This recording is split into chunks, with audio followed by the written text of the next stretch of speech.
간밤 뉴욕 증시가 또다시 큰 폭으로 하락했습니다. 유럽 은행들의 건전성에 대한 안도감에 상승세를 보였지만 무디스가 스페인의 국가 신용 등급 강등 가능성을 밝히며 급락 반전했습니다. 다우는 96포인트 하락해 9,800도 무너졌습니다. 타임오프 제도가 오늘부터 전면 시행됩니다. 하지만 노조 전임자 수를 줄이는 문제를 놓고 곳곳에서 파업을 선언하고 있어 진통이 예상됩니다. 6월 소비자 물가 상승률이 전년 동월 대비 2.6% 올라 5개월째 2%대를 기록하면서 안정된 모습을 보였습니다. 그러나 이상기온 등의 영향으로 농산물을 포함한 신선식품 지수는 13% 넘게 상승했습니다. 오늘부터 라면이나 아이스크림 등에 표시돼 왔던 권장 소비자 가격이 없어집니다. 이에 따라 유통업체가 상품가를 스스로 결정하는 오픈 프라이스 제도가 더 확대되고 반값 아이스크림 등 눈 가리고 아웅하는 식의 마케팅도 사라지게 됩니다.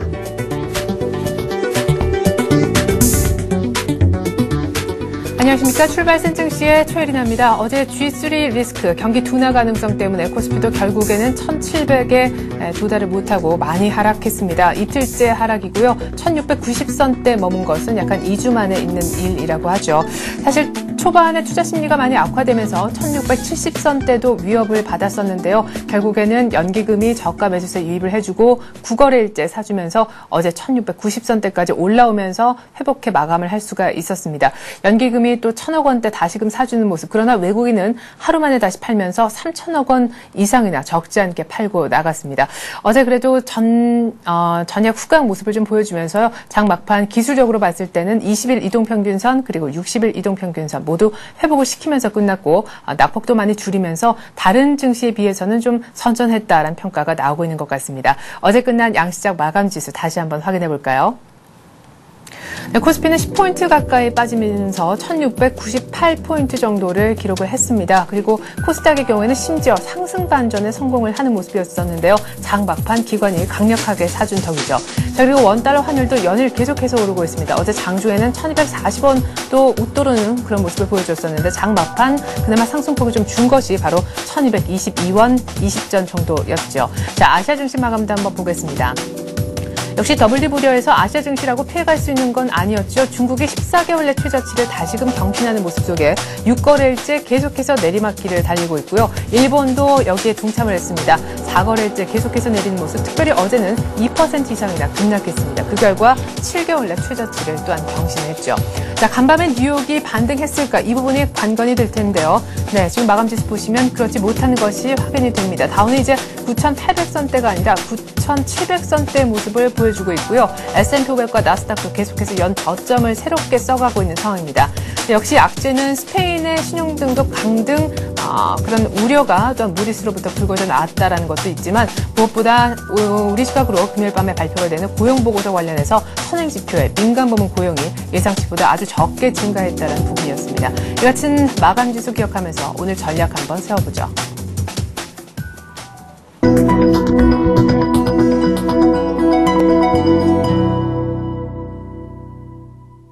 네, 간밤에 뉴욕 증시는 그 전일 급락분에 대한 상승을 하지 못하고 아쉽게 추가적인 하락으로 밀리는 모습이 있었었는데요. 우리 증시는 오늘 또 어떻게 움직여줄까요? 전망해보는 시간 갖겠습니다.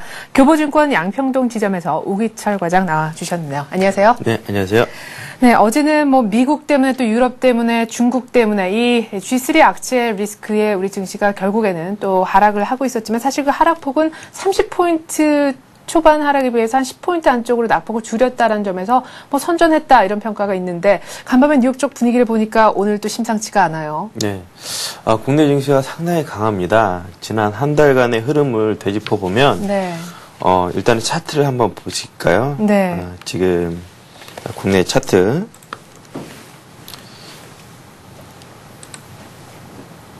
잠시만요. 네. 지금 뜨지가 않고 있는데요. 자, 글로벌 쪽 차트. 예, 글로벌 쪽 차트를 보시게 거죠? 되면 네. 지난 6월 한 달간 국내 증시는 4% 정도 상승을 했습니다. 근데 미국의 이제 다우존스가 이제 한 5% 정도, 그리고 일본이 한 5% 정도 지금 하락을 했습니다. 예, 이러한 것들이 국내 증시가 상당히 좀 견조하다 이런 흐름을 나타내고 있는데 이건 역시 지금 상당히 지금 이익 성장세가 한국은 좀 지속이 되고 있기 때문에 네. 이런 흐름을 나타내고 있습니다. 그렇지만 과연 이런 흐름이 국내 증시의 상승이 언제까지 독자적으로 이루어질지는 좀 의문입니다. 네. 하반기에 이제 경제 모멘텀들이 이제 둔화될 가능성이 있기 때문에 그런 흐름들을 본다고 하면은 국내 증시도 혼자만 이제 두개청청할 수 있는 그런 상황은 아닐 것 같고요. 네. 다만 이제 그 어제 미국 증시가 또 다시 하락을 하면서 네. 국내 증시의 어제 상승폭을 같이 한꺼번에 그 하락폭이 이제 좀 둔화됐던 부분들이 더 커질 수 있는 그런 우려도 좀 가지게 될 것 같습니다. 네. 자, 그러면 오늘 이렇게 얘기가 나온 김에요. 오늘 정도까지 봤을 때 장중에 혹은 뭐 종가 기준 지지선이 어느 정도 돼주리라 생각하십니까? 뭐 1650 얘기를 많이 하는 것 같던데요. 예, 일단은 그 6월 한 달간 박스권 흐름을 본다고 하면은 전략 후반의 패턴이 될 가능성이 좀 있어 보입니다. 연초에 이제 그 월 초에 유럽이라든가 미국 경제지표, 중국발 그런 악재들이 월초에 대부분 집중이 돼 있기 때문에 그런 흐름들이 국내 증시에 월초에는 좀 약간 안 좋은 흐름을 나타내겠지만 한국과 미국 여타 국가들이 어닝 시즌이 이제 7월 중순 이후에 이제 발표가 되기 때문에 네. 그 이후부터는 일단은 긍정적인 모멘텀을 얻어서 일단은 전략 후반의 그런 월말 패턴이 되지 않을까 일단 흐름을 보여주고 있고요. 그리고 잘하면은 그러한 네. 그 어닝 모멘텀을 이뤄서 1753 박스권을 돌파하는 그런 모습도 나올 수 있지 않을까 일단 예상을 하고 있습니다. 그렇지만 뭐 박스권을 돌파하기 위한 그런 강력한 모멘텀이 국내 시장이 좀 선반영된 듯한 느낌이 좀 있습니다. 네네. 그렇기 때문에 그렇게 크게 기대할 수 있을 만한 부분은 아닌 것 같고요. 일단은 이러한 흐름을 보기 위해서는요. 네. 각국의 이제 제조업 선행 지표를 좀 한번 보시도록 하겠습니다. 네, 아무튼 7월에 1800까지는 안 보시는군요. 네, 약간 어려울 수 있을 것 같습니다. 예, 그래요. 지금부터 왜 어려울 수 있는지 조금 이유가 나올 것도 같은데요. 네. 일단은 그 부담 요인으로 보게 되면 유럽의 이제 국채 만기가 좀 집중이 돼 있고요. 네. 그다음에 실적 시즌이 종료가 되고 있습니다. 그다음에 각국의 추구 전략이 서둘러서 나올 가능성이 있습니다. 지금 중국의 지금 뭐 1분기 경제 성장률이 상당히 좋아서 2분기에 추구 전략을 좀 비슷한 것을 이제 위안화 절상을 통해서 쓰려고 하니까 바로 그 역효과가 나타났죠. 네네. 그런 흐름들이 이제 6월 달에 이어서 7월 달에 그렇게 좀 부담되는 요인으로 좀 작용할 것 같고요. 네. 긍정 요인 역시 실적밖에 없습니다. 실적 시즌이 종료됨과 동시에 또한 실적에 이제 기댈 수밖에 없는 그런 네. 상황인데요. 일단 주요국 제조업 선행 지표를 보게 되면 네. 5월 달부터 이제 그 선행 지표들이 지금 하락하는 모습을 볼 수 있습니다. 네. 세계 경제 공통으로 나타나는데 미국, 독일, 중국, 한국 모두 다 선행 지표가 좀 하락을 하고 있고요. 네. 그나마 이제 좀 국내 증시가 그래도 좀 버티고 있는 그런 모습들은 그 주요국 주간 어닝 모멘텀 추이를 보게 되면 네. 독일과 한국만이 이렇게 상승하는 모습을 보이고 있습니다. 예. 제가 지난주에 말씀드릴 때 유럽 시장이 전체적으로 안 좋아도 그 중에서 독일만 이제 상당히 좋을 거라고 말씀을 드렸는데 네. 그나마 잘 버티는 나라가 이렇게 이익이 계속적으로 증가를 하는 선행지수는 좀 꺾인다 하더라도 이익 지표가 좋은 한국과 독일 같은 경우는 좀 같은 흐름으로 좀 나타날 수가 있어서 네. 그나마 좀 선방을 하는 것이 아닌가 일단 그렇게 보여지고 있습니다. 예. 자, 그러면은 일단 뭐 어닝 시즌에 대한 기대감 때문에 7월에 좀 오르긴 하겠지만 역시나 유로존에 인한 어떤 여러 가지 문제들 아직까지 확연하게 해결이 되지 않았고 어제 또 그제 발목을 계속해서 잡았던 그 글로벌 증시의 경기 둔화 우려 역시 기저에 깔려 있어서 1800까지는 조금 어렵겠다 이렇게 얘기를 하셨습니다. 자, 무엇보다 7월 하면 많은 분들이 알고 계신 재료죠. 이것 때문에 어닝 시즌이 빛을 발할 수 있을까? 역시 그 선진국 그러니까 특히 유로존에 대한 국채 만기가 집중돼 있다라는 부분 아니겠습니까? 예. 일단은 지금 유로존 국채 만기가 지금 뭐 왔다 갔다 하고 있습니다. 네. 3개월 연장이냐, 뭐 1년 연장이냐 그런데 뭐 스스로 무덤을 파지는 않겠죠. 예. 뭐 어느 정도 뭐 위험은 되겠지만 이런 것들은 좀 무난하게 넘어갈 것으로 보여집니다. 네. 또 거기에 대해서 이제 뭐 충분하게 자금을 좀 확보를 하는 상황이기 때문에 그 부분은 단기적인 뭐 이슈는 될 수 있겠지만 중장기적으로 봤을 때는 좀 무난하게 잘 해결돼서 넘어갈 수 있을 것으로 보여집니다. 어제 네. 무디스에서 스페인의 신용등급을 하향할 수 있다는 그러한 기사가 나왔는데요. 네. 물론 그럴 수도 있습니다. 그렇지만 지난번에 말씀드린 것처럼 신용등급이 하향되면 그것으로서 이제 거의 대부분 마무리가 되는 국면이기 때문에 그 전까지는 움직임이 안 좋다 할지라도 막상 그때 당하고 나서는 그 이후부터는 좋은 흐름이 나타날 가능성이 있습니다. 네. 자, 그리고 좀 대외적으로 또한 불안전하게 좀 걱정되는 그런 변수라면은 중국 쪽에서의 어떤 물량 부담 얘기도 나오던데 이게 또 무슨 얘기입니까? 예, 일단은 뭐 지금 중국의 농업은행이 7월 중순에 이제 홍콩과 중국 본토에서 상장을 하게 됩니다. 15, 16일 날 이제 같이 상장을 하게 되는데, 네. 매번 그랬었죠. 그 중국의 큰 은행들이 이제 그 상장할 때마다 이제 물량 부담이 되지 않느냐, 국내 증시에 이제 자금을 빼서 그쪽으로 좀 넘어가는 것이 아니냐, 일단 그런 부담감들이 있어서 일단은 7월 달에 이슈가 될 것 같아서 7월 초에 때문에 좀 잠깐 가져와 봤는데요. 근데 그러한 우려는 그렇게 크게 안 하셔도 될 것 같습니다. 지난번 이제 중국의 은행들이 4대 은행들이 이제 IPO 이제 기업 공개를 하면서 코스피 주가 지수를 좀 본 차트가 있는데요. 네. 이걸 보면은 교통은행과 건설은행, 그다음에 중국은행, 공상은행들이 이제 그 IPO 기업 공개를 했을 때 주가 흐름은 코스피 지수하고 연동돼서 좀 움직였던 것이지 그것 때문에 주가가 빠졌다 그런 모습은 아닙니다. 그리고 대체적으로 큰 영향 없이 무난하게 흐름이 나왔기 때문에 네. 이번에 그 중국의 농업은행이 이제 그 기업 공개를 한다 하더라도 국내 증시에 미치는 영향은 그렇게 크지 않고 일단 무난하게 이것도 역시 흘러갈 것으로 예상이 되고 있습니다. 네.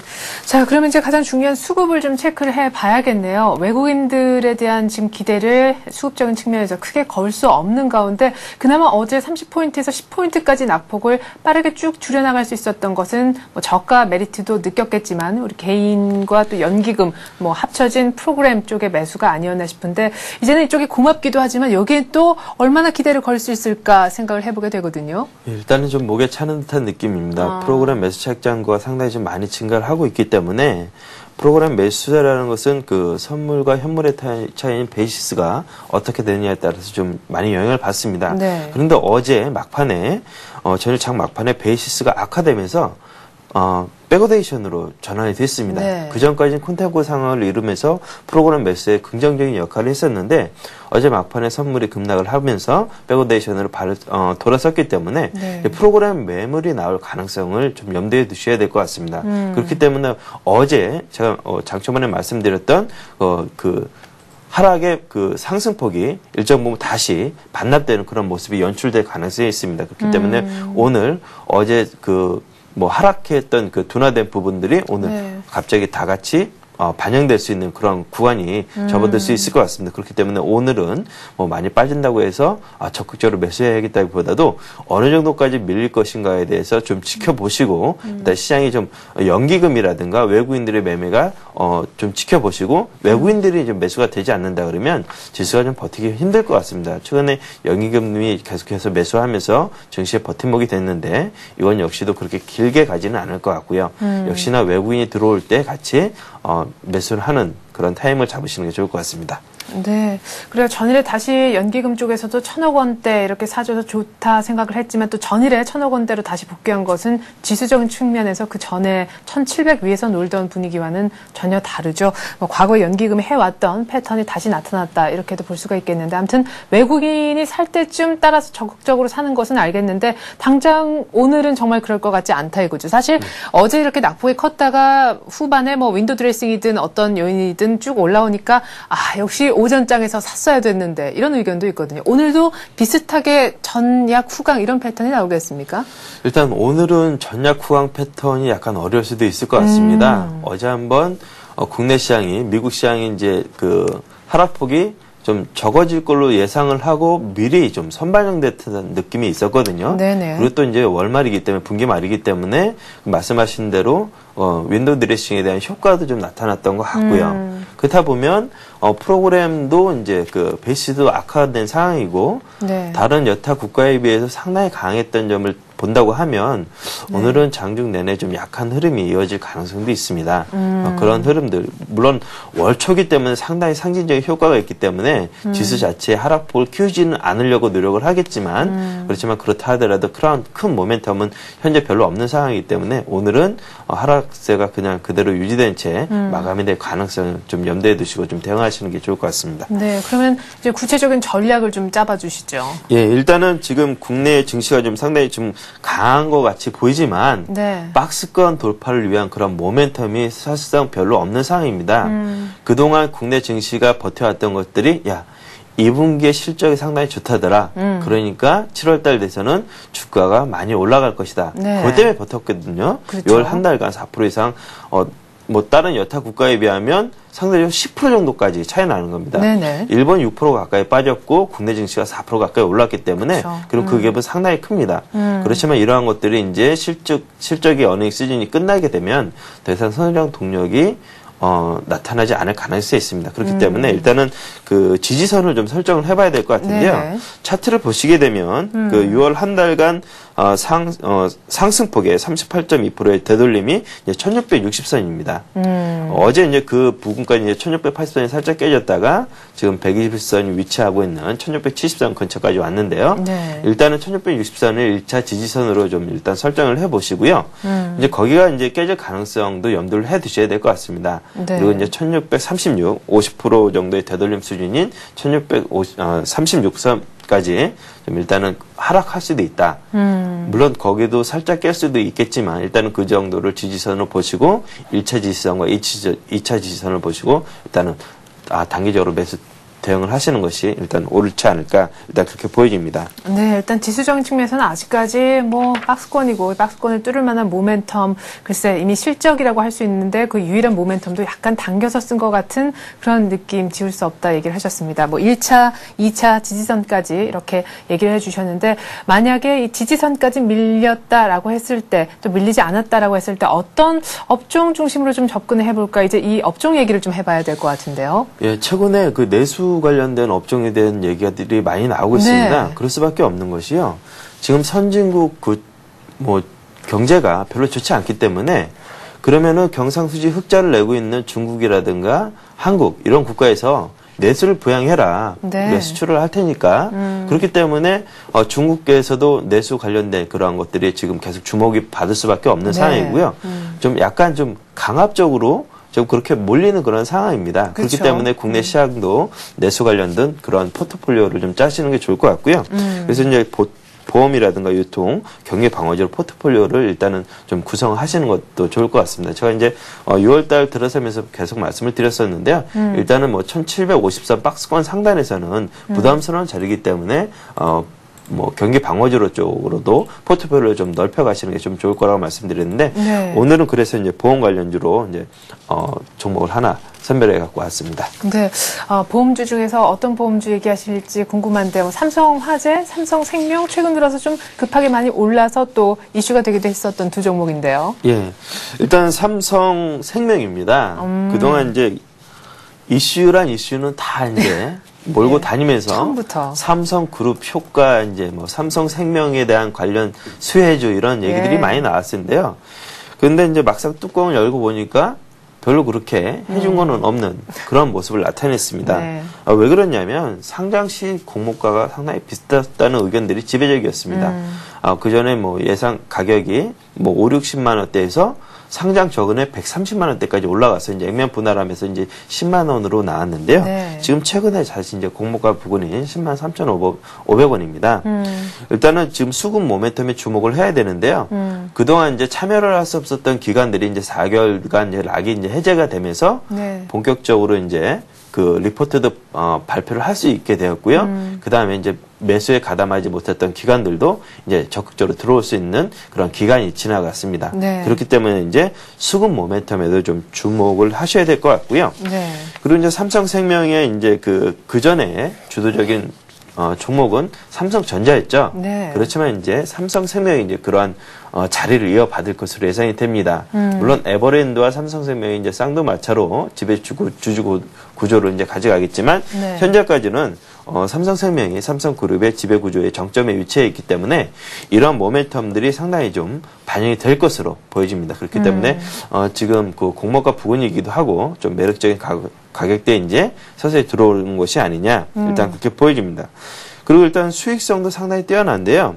업계 1위로서 이제 뛰어난 수익성을 확보했는데 보험은 그 저축성 보험보다 보장성 보험이 수익률이 훨씬 뛰어납니다. 근데 삼성생명 같은 경우는 약 업종 평균 대비 약 9% 정도 보장성 보험이 더 높은 편입니다. 그렇기 때문에 수익성이 다른 그 여타 생명보다 좀 높겠고요. 그다음에 역마진이 이제 90년대 초반 때 이제 이자 있을 때 설정해놨던 그런 상품들이 이제 거의 만기가 되고 있습니다. 그래서 거기에 대한 역마진이 이제 해소되는 구간이 있기 때문에 네. 그런 측면들도 수익성이 있어서 좀 긍정적으로 영향을 미칠 것으로 보여집니다. 네. 아마 또 뭐 여러 가지 그 지배구조라든가 삼성 내에서 또한 수익성 확보도 중요하겠지만 최근 들어서 이제 기관이 좀 사줄 수 있는 그런 시점에 도래했다는 수급 모멘텀 가장 먼저 얘기하신 것에 대한 기대가 좀 적지 않은데요. 삼성생명 차트를 좀 보면서 기술적인 설명도 한번 들어보도록 하죠. 예, 삼성생명 차트를 보시면 예. 연체 이제 공모에서 이제 12만 원대까지 좀 올라갔다가 9만 5천 원대까지 좀 공모가가 깨지는 그런 수모도 겪게 했습니다. 예. 그렇지만 이제 최근에 6월달 들어서는 공모가 중심에서 꾸준히 움직이다가 이제 그 6월 이제 중순 이후에 6월 말쯤에 3분기에는 금리 인상을 하지 않을까 네. 그런 금리 인상 모멘텀을 받으면서 10만 6천 원대까지 급등을 하는 모습을 보였습니다. 그래서 최근에 3일 동안 좀 지수가 좀 조정받으면서 같이 조정을 받았는데요. 일단은 공모가 부근에서 삼성생명은 좀 접근하시면 괜찮으실 것 같습니다. 크게 이제 그 대변수에 영향을 크게 받지 않는 그런 구조를 가지고 있기 때문에 뭐 단기적으로 매매하시면서 수익을 내신다는 그런 욕심보다도 좀 중장기적으로 이 종목을 사셔서 목표가 한 11만 원대까지는 그냥 중기적으로 좀 가져가겠다. 그렇게 네. 보시고 접근하시면 무난할 것 같습니다. 최근에 그 증권사 리포트가 이제 12만 원대에서 13만 원대 목표가를 제시를 하고 있습니다.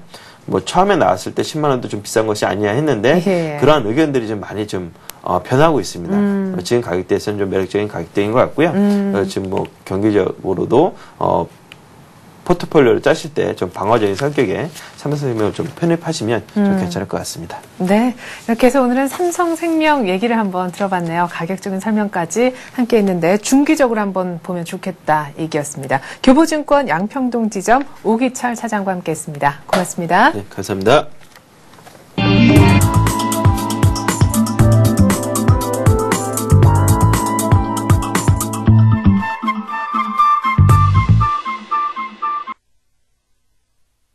네, 이번엔 뉴스를 바탕으로 개별주, 테마주 얘기해보는 시간 갖겠습니다. 뉴스로 보는 투자의 맥. 오늘은 이트레이드 증권 용산점 최건영 실장과 함께합니다. 안녕하세요, 실장님. 네, 안녕하세요. 네, 오늘 뉴스 얘기하기 이전에요. 지난주에 말씀하셨던 종목에 대한 점검부터 받아볼 수 있겠습니까? 예. 지난주에는 차량용 블랙박스 장착 의무화, 정책적인 뉴스를 가지고 두 종목을 봤었죠. 팅크웨어, 인팩 두 종목을 봤었는데요. 네. 시세가 이렇게 분출되지를 않았습니다. 그죠? 네. 그래서 팅크웨어는 매수 추천 가격을 15,000원 제시를 해드렸었는데 어제 종가가 14,900원 마감이 됐어요. 네. 종가 대비로 하면 이제 추천 대비 마이너스 0.66%. 예. 거의 뭐 약보합 수준의 시세가 진행이 됐고요. 인팩은 매수 추천 가격 2,900원이었습니다. 근데 네. 어제 종가가 어제 시장도 그렇게 뭐 썩 좋지가 않았고요. 2,850원 마감이 됐고요. 추천 대비 마이너스 1.72% 약보합 수준. 예. 시세가 크게 나지 않는 그런 상황이 전개가 됐습니다. 예. 근데 두 종목을 잠깐 또 말씀을 드려보면 네. 글쎄요, 시장 상황하고 좀 견주어 봐서, 일단은 뭐 추천 대비 수익이 안 났지만은, 예. 매도 정리하는 것으로 좀 권해드리고 싶습니다. 아, 왜인가요? 예. 시장 상황도 좀 불확실성이 좀 예상이 되고요.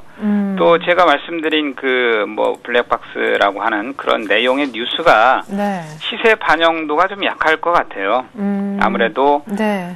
재매수 공략을 준비를 해야 되지 않을까 봅니다. 네. 향후에 또 좋은 매수 자리가 등장을 하면 그때 매수 공략을 해서 수익을 내는 것으로 하고요. 일단 이런 뉴스 강도가 또 약하면은 또 시세에 대한 부분이 더욱더 약해질 수가 있으니까요. 네. 매도 정리하고 차후를 기약을 하자.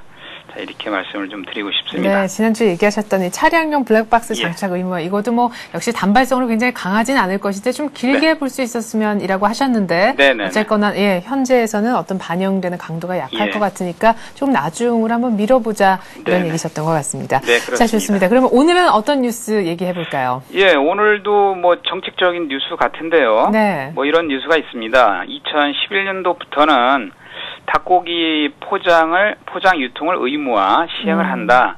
자, 이런 뉴스가 좀 있습니다. 네. 뉴스의 골자를 보면 이제 정부가 내년 1월부터요. 닭고기 포장 유통 의무화를 전면 시행키로 하였다라는 내용이고요. 네. 거기에 따르는 뭐 식품 안전관리 기본 계획 이런 계획이 좀 확정이 된 부분이 있고요. 또 그런 어떤 국민이 신뢰할 수 있는 수준의 식품 안전관리, 그런 먹을거리를 대상으로 해서 좀 안전한 관리 시스템을 구축하기 위한 그런 조치가 취해진 것 같고요. 네. 또 6월 말까지, 뭐 오늘이 7월 1일이네요. 네, 6월 말까지 된 세부 시행 계획을 수립해서 이제 시행을 한다. 이런 내용입니다.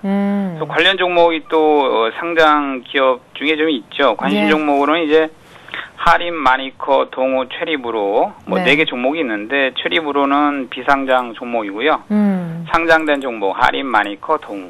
3 종목을 좀 보도록 하겠습니다. 네. 좀 많이 알려져 있죠, 하림 같은 종목은. 월드컵 때문에라도 이 삼총사가 아마들 많이들 익숙하실 텐데 그래도 다른 뭐 월드컵 수혜주들보다는 훨씬 덜 빠졌다 이런 분석도 있었잖아요. 예, 그렇습니다. 최근에 또 단기적인 월드컵 특수 효과가 좀 발생을 했죠. 그래서 뭐 뉴스상에도 뭐 치킨 시장, 피자, 맥주 뭐 이런 시장이 대박이 터졌다 뭐 이런 타이틀의 뉴스도 좀 봤었는데 일단 단발성으로 시세가 좀 최근에 나긴 했죠.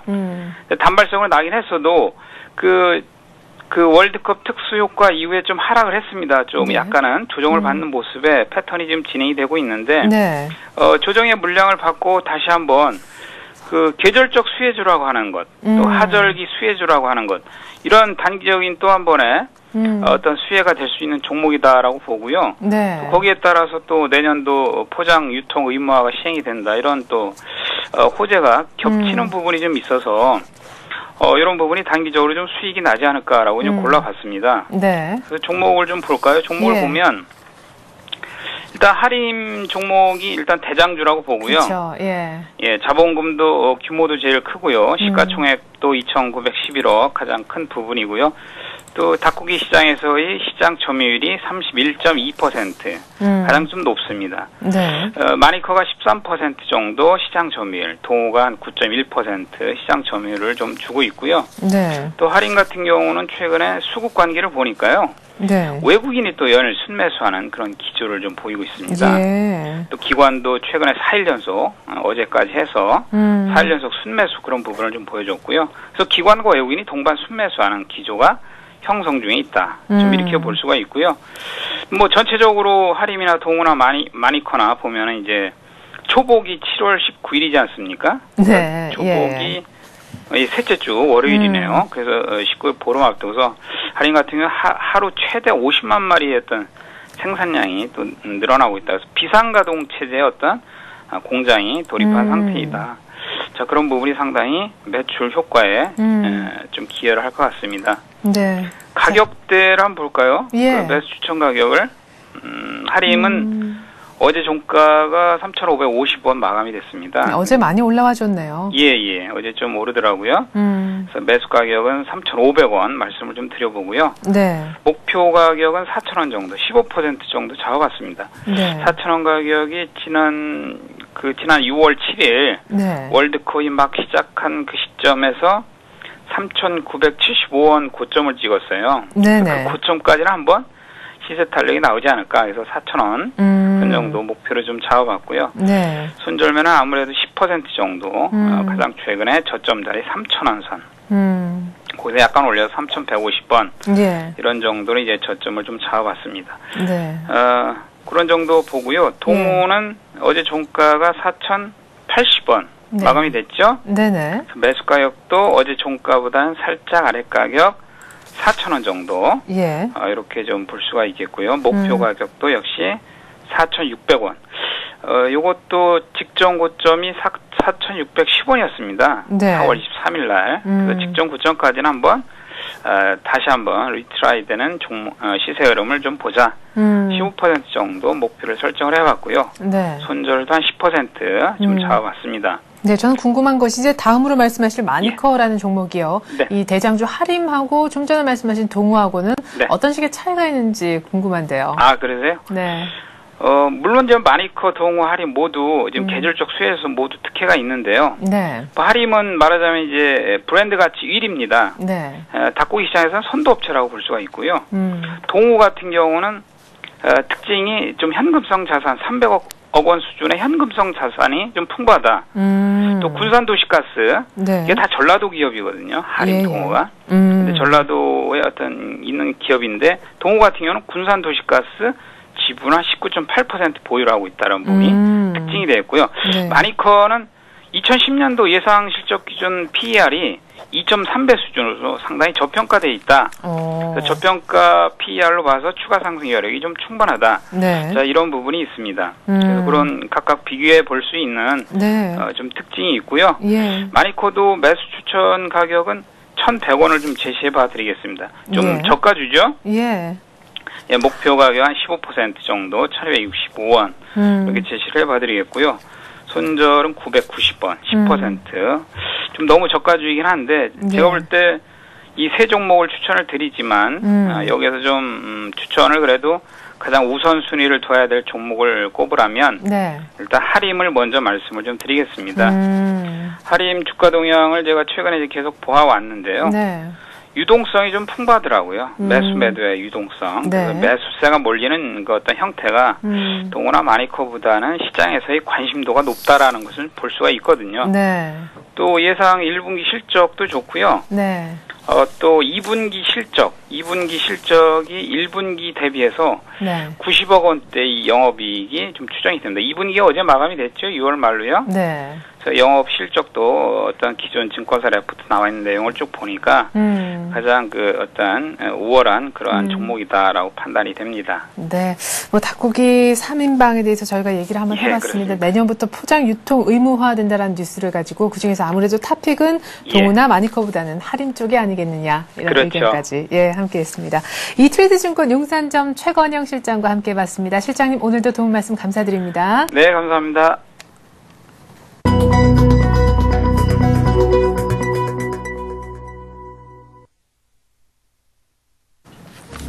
네, 오늘부터 하반기가 시작이 됩니다. 또 다른 분기죠. 3분기의 첫 거래일이기도 한데 어제 2분기 마무리가 어제 좋지를 못했었습니다. 1,700을 하회하면서 어제 마무리가 된 우리장. 이제 7월 1일장이 막 개장을 하려고 하고 있습니다. 지금 막 개장이 된 것 같네요. 시초가 분석을 해드리도록 하겠는데 뉴욕 증시가 추가적으로 급락을 했습니다. 한 1% 정도 그 전일의 하락폭까지 합치면 정말 급락했다는 인상을 받게 되는데요. 오늘 출발 상황 얼마나 하락하면서 출발할지 궁금합니다. 화면 함께 보시죠. 네, 코스피가 9포인트 정도 떨어진 1689포인트에서 출발하고 있고 코스닥도 한 1포인트가량 추가적으로 어제 상승 반전시켰지만 488 정도에서 시작을 하고 있습니다. 삼성전자가 77만 원대로 주저앉았었는데요. 오늘 여전히 77만 원대 머물고 있지만 아주 소폭이나마 지금 상승을 해주는 그런 모습이 있습니다. 포스코가 어제 하락에 이어서 오늘 추가적으로 더 밀리면서 이제는 46만 원대 초반까지 내려왔습니다. 현대차 어제 현대모비스 그리고 기아차 모두 다 자동차주 2분기 실적 기대감 때문에 많이 올랐었는데요. 어제 현대차가 올랐지만 오늘은 2.7% 또한 낙폭이 제법 크게 나오고 있습니다. 때문에 오늘 14만 원대도 조금은 위태위태한 현대차입니다. 14만 1,000원, 14만 500원 움직이고 있네요. 어제 은행주가 또 다 좋지 못했었죠. 유럽권 자금 경색 우려 때문에 은행, 보험, 증권 다 안 좋았는데 오늘 신한지주의 경우에도 1.3% 정도 하락하고 있고요. KB금융도 낙폭이 좀 작긴 하지만 그래도 하락세로 일단 출발을 합니다. 삼성생명도 102,500원 오늘 한 1% 가까이 내리는 모습. LG화학도 어제 소폭 내렸지만 오늘 더 큰 폭으로 하락하고 있습니다. 305,500원 정도. 어제는 플러스로 마감하긴 했었지만 아주 소폭이었었죠. 한국전력도 오늘 보합권에서 머물고 있는 모습. 모비스, 현대차 오늘 낙폭이 좀 있다고 말씀드렸습니다. 모비스는 오늘 204,000원에서 출발하고 있네요. 현대중공업이 어제 3% 넘게 빠졌었는데 오늘 1.5% 적지 않게 모비스와 비슷하게 빠지고 있습니다. 그렇다면 오늘 가격은 23만 1,500원. 이틀 새 굉장히 급하게 많이 빠지고 있습니다. 위에서 빠지니까 더 많이 빠질 수밖에 없겠는데요. 하이닉스 어제 빠졌었지만 오늘 추가적으로 2만 5천 원 밑에서 정도에서는 저가 매수세가 유입이 됩니다. 25,200원, 25,000원 선에서는 일단 묶어두는 모습입니다. LG 디스플레이 오늘 아침에 다시 원래 안 좋았던 내용이었는데 계속해서 재탕 분석이 나오고 있습니다. 2분기 실적 안 좋을 거다라는 데 대한 확인 사설 리포트가 나오면서 오늘 4만 원대를 위협받고 있습니다. LG 전자가 그나마 어제 신저가를 또 기록을 했다가 장 막판 플러스로 반전을 시켰었는데요. 오늘 아침 그래도 94,200원까지 더는 안 밀리는 게 참 다행스럽네요.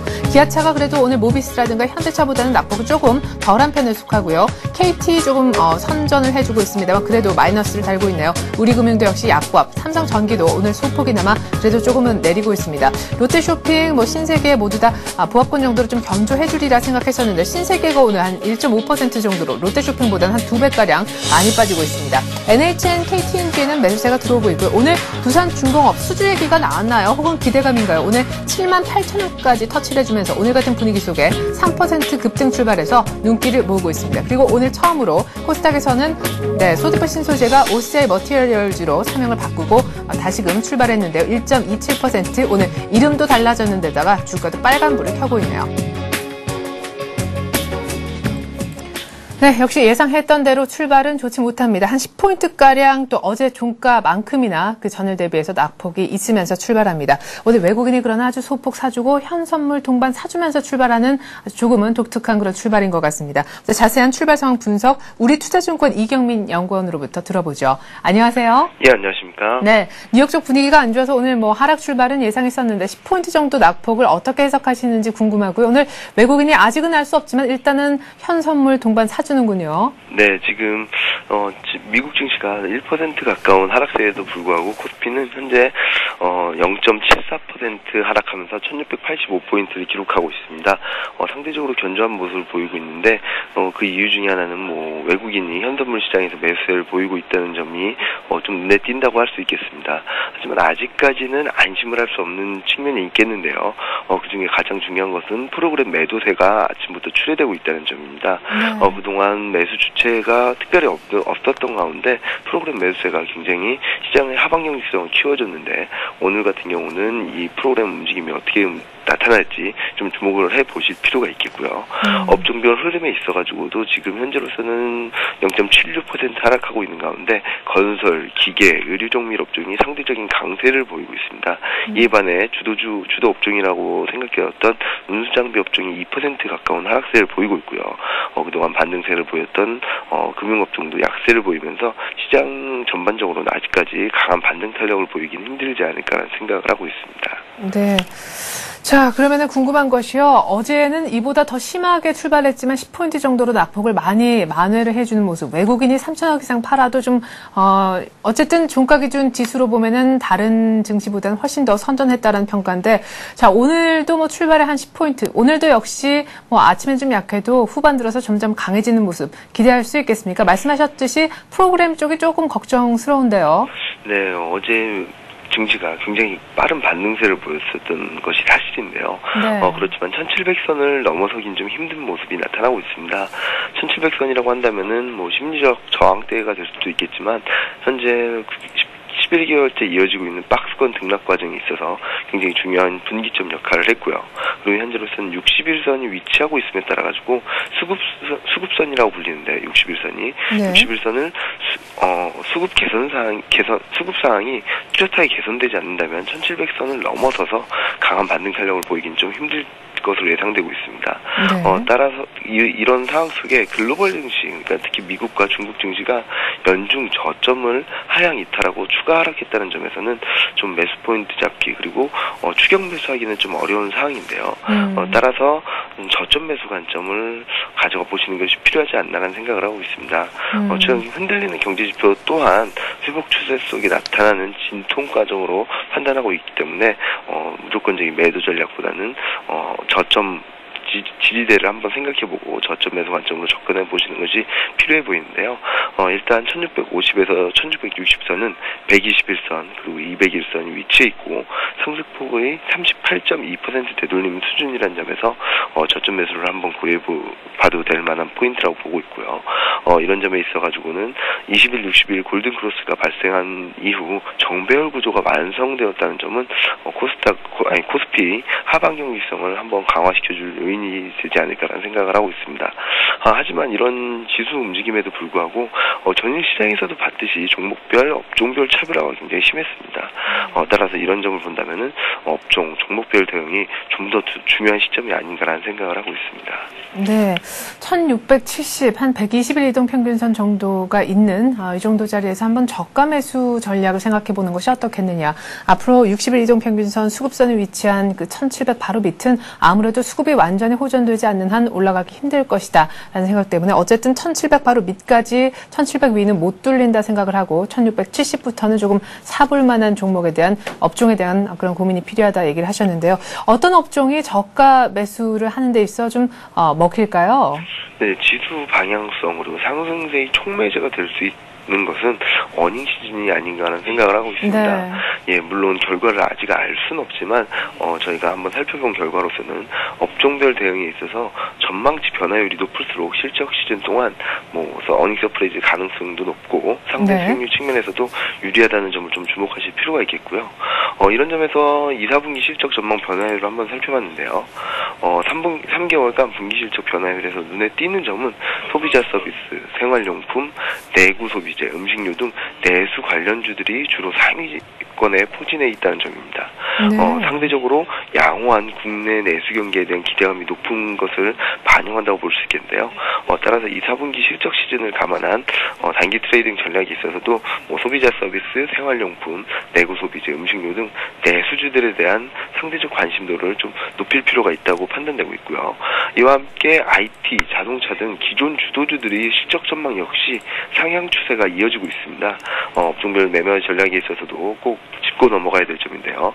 다만 IT 업종에 대해서도 디스플레이 반도체보다는 하드웨어 중심의 어닝 개선이 진행되고 있다는 점을 감안해 기존 선도주 내에서는 자동차 및 하드웨어 중심의 선별적인 전략이 바람직하지 않나라는 생각을 하고 있습니다. 네. 자, 그러면 IT 자동차보다 내수주가 낫다는 말씀입니까? 아니면 셋 다 비슷한 강도로 좋다는 말씀입니까? 2분기 실적 기준으로요. 예, 비슷한 강도로 좋다고 보고 있는데요. 지금 현재로서는 IT 자동차가 그동안 많이 올랐다는 데 따른 가격 부담적인 측면에서 움직임이 좀 둔한 모습이 나타나고 있고요. 네. 이에 반해 최근 들어서 실적 변화율이 눈에 띄게 나타나고 있는 개선되고 있는 내수주들은 그 IT 자동차에 비해서 상대적으로 그만큼 많이 올라오지 못해가지고 견조한 모습을 보이고 있는 것으로 나타나고 있습니다. 이런 측면에서 보자면은 한 업종을 가져가기보다는 최근 반영되고 있는 국내 경기 모멘텀을 감안한다면은 IT 자동차 등 수출주와 함께 내수주 그중에서도 중국 소비의 수혜를 받을 수 있는 내수주를 중심으로 선별하는 전략이 필요해 보입니다. 네, 알겠습니다. 이렇게 해서 전략까지 한번 세워보았습니다. 우리투자증권의 이경민 연구원과 함께 출발 상황 분석, 약간의 전략까지 함께 들어봤습니다. 고맙습니다. 예, 감사합니다. 네, 계속해서 외환시장과 채권시장 분위기 살펴보러 가죠. NH투자선물 리서치센터에 있는 전소영 연구원 한번 만나보겠습니다. 안녕하세요. 네, 안녕하세요. 네, 어제 원달러 환율 1240원 위쪽까지 올라갔다가 그래도 조금 진정을 하면서 끝났는데 오늘은 얼마에 출발하고 있습니까? 네, 오늘 달러원 환율은 10원 80전 상승한 1233원에 시작을 하고 있습니다. 어제 환율은요, 이제 그야말로 변동성 장세였는데요.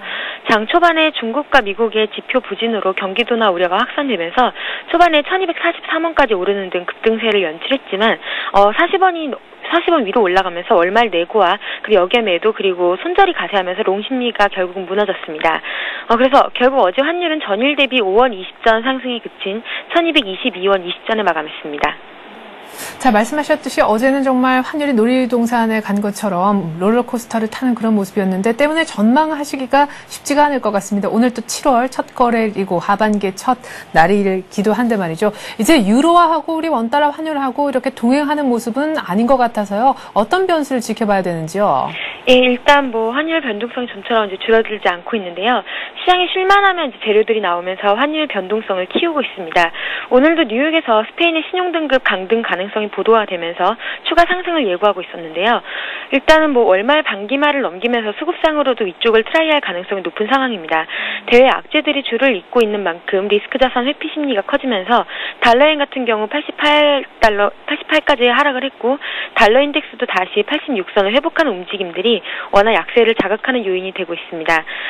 하지만 이제 어제도 그랬고 6월달에 1240원에서 50원 사이에서 몇 차례 막힌 모습이었는데요. 이 레벨이 참여자들에게는 높아 보일 수는 있겠습니다만은 이제는 뭐 주 거래 범위가 1220원을 중심으로 바뀌면서 레벨이 높아진 것으로 보이고 MACD나 이제 같은 기술적 지표들도 환율의 추가 상승을 예고하고 있다는 점이 특징입니다. 그리고 이제 아까 말씀하셨는데요. 글로벌 이제 금융자산이 안전자산 쪽으로 가고 있는데도 불구하고 유로화가 상승하면서 이제는 유로화는 좀 따로 노는 장이 되었다고 보셔야겠고요. 원화 같은 경우는 이제 국내 주식 흐름이나 외국인 주식 순매수 추이에 연동될 가능성이 높습니다. 또한 뭐 이제 아시아 증시 하락에 따른 펀드 환매와 관련된 투신권 움직임과도 연동성이 좀 많을 것으로 보이고요. 7월 같은 경우는 이제 월간 전망 보고서에도 올렸지만 6월 달에 1270원까지 올랐다가 1170원까지 하락하는 등 지그재그 움직임을 나타내면서 단기간 볼 레벨은 봤다는 느낌이고요. 결국에는 이제 금융시장 움직임에 따라서 좀 상승 쪽으로 보셔야겠습니다. 네. 자, 원달러 환율 상승, 예견을 7월 전망 전체적으로 좀 해주셨는데, 이제 채권 시장 얘기를 좀 해보겠습니다. 어제 우리 산업활동 동향도 나오기도 했지만, 전반적으로 뭐, 글로벌 경기 둔화에 더 포커스가 맞춰지지 않았나 싶습니다. 국내 또 국고채 금리 이틀 연속 소폭 하락했더라고요. 네, 어제 채권 시장은 이틀째 반등 흐름을 이어갔습니다. 글로벌 경기 둔화 우려가 나타나면서 국내 산업 생산이 예상을 상회했다는 소식은 이제 묻혔고요. 국내 경기 선행지수가 5개월째 하락했다는 뉴스는 힘을 얻는 모습이었습니다. 네. 그래서 어제 국고 3년물은 3bp 하락한 3.86%, 그리고 국채 선물은 9틱 상승한 110.40으로 마감을 했습니다. 그리고 오늘 국채 선물은 13틱 상승한 110.53에 시작을 하고 있습니다.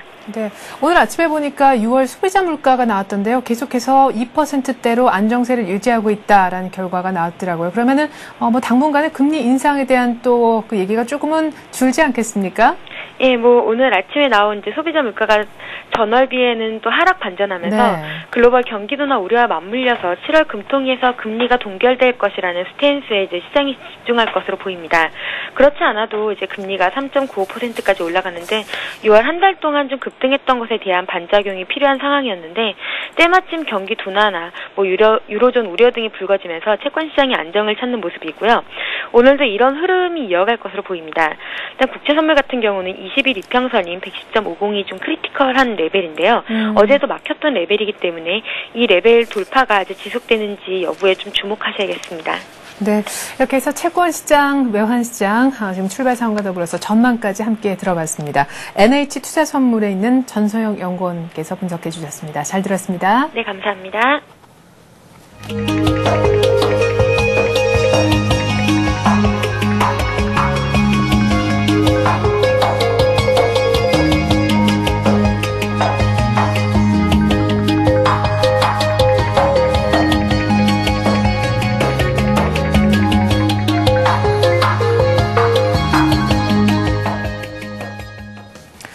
네, 지금부터는 오늘의 전략을 한번 세워보는 시간을 갖겠습니다. 1688포인트 정도를 가리키고 있는데요. 외국인들이 현 선물 동반 다 사줘서 출발한다고 좋아라 했었더니 곧바로 다시 파는 쪽으로 포지션을 바꾼 것 같습니다. 자, 지금부터 전략 세워주실 분은요. 이트레이드 증권 온라인 PB센터에 있는 전장석 센터장이십니다. 안녕하세요, 센터장님. 예, 안녕하십니까? 네, 오늘 처음 뵙겠습니다. 반갑습니다. 오늘 예, 반갑습니다. 처음 뵙는데요. 예, 장 분위기가 별로 좋지 못해서요. 일단 오늘 장 어떻게 보시는지, 오늘도 코스피가 잘 버텨줄 수 있으리라 보시는지 궁금합니다. 예, 어제 시장이 뭐 전략 후강으로 나름 저점대를 확인하는 모습들을 좀 심리적으로라도 안정세를 보여주면서 올라와 줬는데요. 네. 낙폭을 줄였다라는 데 큰 의미를 둘 수 있을 것 같고요. 오늘 시장은 반면에 여전히 어제의 불안감들이 시장에 남아있는 상황이고 또 해외 증시 상황들이 여전히 좋지 않기 때문에 오늘 시장은 어제 시장 범주 안에서 움직이지 않겠나라는 생각입니다. 뭐 수급 측면에서 살펴보게 되면 전반적으로 기관 투자가들, 특히 연기금을 중심으로 한 어느 정도 하락을 완화시켜줄 수 있을 만큼의 충분한 방어 의지는 갖고 있지 않겠나라고 생각을 해볼 수가 있겠고요. 또 외국인 투자가들의 순매수를 기대하기는 좀 어려운 상황이지만 그렇다고 해서 어떤 더블 딥으로 갈 수 있을 만큼의 공격적인 추세적인 매도 국면으로 전환되기도 어렵다. 과거 일주일 동안 7일 순매수 이후에 이번 주는 어느 정도 매도 기조가 나타나는 모습이긴 합니다만 좀 더 시간을 두고 지켜봐야 될 상황이다라고 볼 수가 있을 것 같고요. 기술적인 측면에서 본다라면 지금은 이미 10개월여 동안 박스권장을 진행해 왔기 때문에 현재 시점에서 노출된 악재들, 경기 지표들이 회복되느냐 안 되느냐의 여부를 가지고 우리가 중요하게 시장을 판단해야 될 위치에 있습니다. 하지만 내부적으로는 국내의 운송업 관련된 종목이라든가 또 중국 시장 같은 경우에도 경기 성장세가 좀 둔화되지 않겠나 또 긴축에 대한 우려감들이 있긴 하지만 그래도 기댈 곳은 아시아 쪽이 아니냐라는 생각을 해볼 수가 있겠습니다. 그런 관점에서 본다면 현재 기술적인 측면에서 중장기 추세선들이 버티고 있는 지수대 즉 1600선대를 중심으로 해서 1700 사이에 형성되고 있는 지지 기반들은 실질적으로 투매성 물량들 거래량이 급증하면서 붕괴를 하는 모습이 나타나기 전까지는 어느 정도 심리적인 안전판 역할을 할 수 있다. 이렇게 생각을 해볼 수 있을 것 같습니다. 네. 자, 그러면 지지선을 지금 정확히 어느 정도라고 보시는 건가요? 다시 한번 여쭤보죠. 예, 저는 1650선을 중심으로 해서 지지 기반들이 형성되지 않겠나 그런 생각을 하고 있습니다. 네, 그러니까 뭐 사실 1650, 1750 크게 보면은 박스권 장세는 그렇게 많은지 설정을 하시는데 박스권 하단 정도에서는 그래도 지지가 될 것이다 이렇게 예상을 하시는 것 같습니다.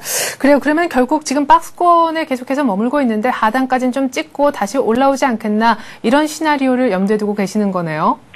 예, 그렇습니다. 하지만 지금 시장은 어떤 고점을 뚫고 갈 수 있는 강력한 어떤 경제 지표들에 대한 회복 신호가 나타나기 전까지는 어떤 뚜렷한 모멘텀을 기대하기 좀 어려운 상황이고 그렇다고 1600선대 이하로 또다시 밀리면서 10개월간의 저점대까지 밀릴 수 있는 확률도 상대적으로 좀 많이 낮은 그런 상황입니다. 어차피 7월장은 뚜렷하게 먹을 것이 없는 그런 계륵장세 같은 형태가 진행될 것이다라는 전망이 우세하기 때문에 현재 시점에서는 어떤 지수적인 접근들은 큰 의미를 갖기 어렵다.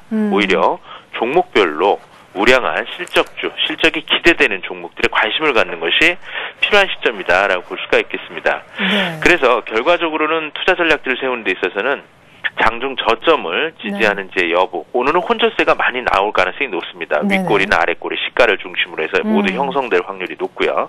종목별로 또는 섹터별로 접근을 하시더라도 현재 실적이 기대되는 그러한 종목들을 중심으로 해서 접근을 하시는 것이 바람직할 것으로 보여집니다. 내수 관련된 유통주, 식음료 관련된 종목들, 또 운송 관련된 업종들이 그 관심 대상 종목이라고 볼 수가 있겠습니다. 네. 그런데 왜 자동차 얘기까지만 하시고 IT는 얘기를 안 해주시는 건가요? 예.